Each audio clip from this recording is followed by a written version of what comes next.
Hey guys, welcome my video. আজকে অনেকদিন পরে চলে আসলাম একটা অন্য রকমের ভিডিও নিয়ে। আজকে কিন্তু মোমবাতি দিয়ে প্রদীপ বানিয়েছিলাম, তো সেই ভিডিওটাই তোমাদের সাথে শেয়ার করবো। এই দেখো, বিকেল বিকেল বসে পড়েছি প্রদীপগুলোতে রং করার জন্য। সকালবেলা ভাই আমাকে বলেছিল রং করতে, কিন্তু আমি সকালবেলা অনেক ব্যস্ত ছিলাম, তার জন্য আর করা হয়নি। তাই ও সকালবেলা করেছিল, কিন্তু আমার সেটা পছন্দ হয়নি। তাই আমি কিন্তু বিকেলবেলা নিয়ে বসে পড়েছিলাম প্রদীপগুলোতে রং করার জন্য। প্রথমে প্রদীপগুলোতে পুরো লাল কালার করে নিচ্ছিলাম।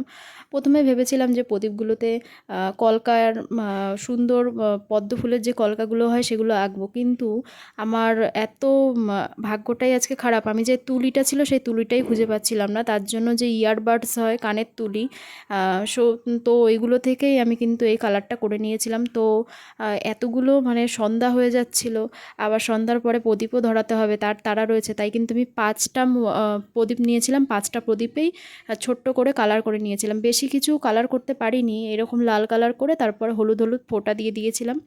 তো এইভাবেই কিন্তু আমি 5টা প্রদীপ সাজিয়েছিলাম, আর বাকি প্রদীপগুলো নিয়ে সিম্পল লাল রং করেছিলাম। তো এদিকে কিন্তু সন্ধ্যা হয়ে যাচ্ছিলো, তাই আমি কিন্তু ঝটাপট করে মানে কালারগুলো করে নিয়েছিলাম। এদিকে দেখো, ওই যে মানে কেমন একটা অন্ধকার অন্ধকার হয়ে গেছে, কারণ কি বলো তো, একদম সন্ধ্যা হয়ে গেছে। আমি কিন্তু তাও ঝটাপট হাত চালিয়ে কাজটা কিন্তু সেরে ফেলেছিলাম। আচ্ছা বলো তো, এই যে ভূত চতুর্দশী, এই ব্যাপারে তোমরা কে কি জানো? আসলে আমি ছোটোবেলায় ঠাম্মার মুখে শুনেছিলাম, আমি মায়ের মুখেও শুনেছি যে 14 প্রদীপ জ্বালানোর ব্যাপারটা হচ্ছে গিয়ে এই দিনকারে আমাদের যে 14 জন্মের যে পূর্বপুরুষরা থাকে তারা মর্তে আসে, এবং আমাদের যে অশুভ আত্মা বা অশুভ শক্তি সেটাকে তারা বাড়ি থেকে দূরে রাখে। মানে তারা এই মর্তে আসে তাদের প্রিয়জনের সাথে দেখা করতে, এবং তার জন্য 14টা প্রদীপ জ্বালিয়ে তাদের পথ দেখানো হয়। এটা কি সত্যি? তোমরা যদি এই ঘটনা যদি সত্যি হয়ে থাকে অবশ্যই কমেন্টে জানিয়ে যেও। আসলে সত্যি আর মিথ্যে বলে কিছুই হয় না, এগুলো আমাদেরই তৈরি করা হয়তো কিছু গল্প। যাই হোক, এগুলো শুনতে কিন্তু খুবই ভালো লাগে। তারপর এদিকে দেখো, আমার কিন্তু এদিকে প্রদীপগুলো রং করা হয়ে গেছিলো, আর আমি কিন্তু চলে এসেছিলাম এই যে আমার মেইন কাজ করতে গাইজ। এখানে দেখো, কড়াইয়ের মধ্যে প্রথমে সর্ষের তেল দিয়ে নিয়েছিলাম, তারপরে যে মোমবাতিগুলো ছিল সেই মোমবাতিগুলোকে আমি এর মধ্যে দিয়ে নিয়েছিলাম। আমি সত্যি বলছি, এর আগে কখনো আমি এইভাবে কিছু বানাইনি। মানে আমি একটু ভয় পাচ্ছিলাম যে তেলটা দিলাম, তেলটা নষ্ট হয়ে যাবে কি না। তার জন্য কিন্তু আমি প্রথমে অল্প কটা মোমবাতি দিয়েছিলাম, যে দেখি কী হয়। তো তারপরে এই যে দেখো, কিছুক্ষণ নাড়ানোর পরে দেখলাম যে সবটাই গলে গেল। তারপরে গলে যাওয়ার পরে আমি কিন্তু আরও 2টো মোমবাতি দিয়ে দিয়েছিলাম, যে গলে যখন গেছে তাই ভাবলাম যে আরও 2টো দিয়ে দিই মোমবাতি।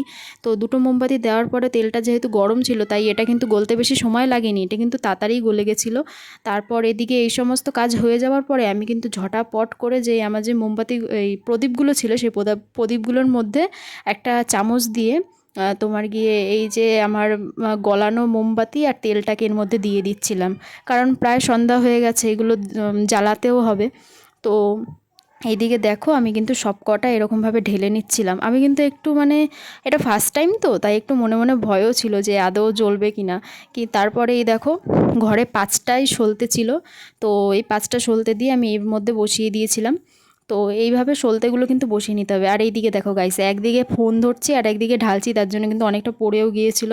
তো তারপরে এই যে পুরোটা কিন্তু ঢালা হয়ে গেলে তারপর আমি সলতেগুলো দিয়ে দিয়েছিলাম 5টায়।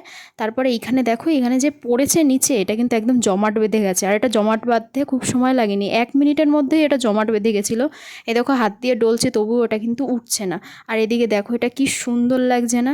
সত্যি দেখতে কিন্তু ভালোই লাগছিল, সামান্য পরিমাণ কালার করেছি কিন্তু দেখতে ভালোই লাগছিল।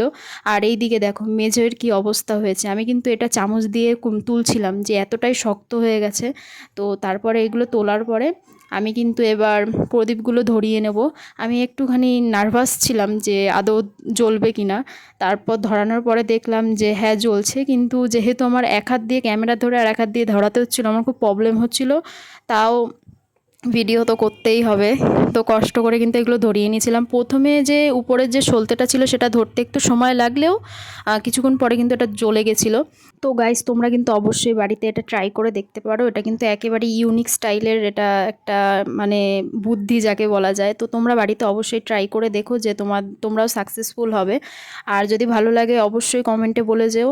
এইদিকে দেখো, আমি কিন্তু সবার প্রথমে আমার বাড়ির যে মা মনসা আছে তার সামনে গিয়ে কিন্তু আমি প্রদীপটা ধরিয়েছিলাম, কিন্তু সেই সেই ভিডিওটা আমার নেওয়া হয়নি। তারপর আমাদের ঘরের ও ছাদের উপরে একটা তুলসী গাছ আছে, তো সেই তুলসী গাছের ওখানে দিয়ে এসেছিলাম। তবে একটা প্রদীপ ছিল যেটা ধরতে চাইছিল না। আসলে ব্যাপারটা হচ্ছিল সলতেগুলোকে একটু উঁচু করে দিতে হবে, তাহলেই কিন্তু ধরে যাবে। তো তোমরা অবশ্যই বাড়িতে ট্রাই করে দেখো। আর ভিডিওটা যদি ভালো লাগে guys, please please please like এবং সাবস্ক্রাইব করে পাশে থেকো।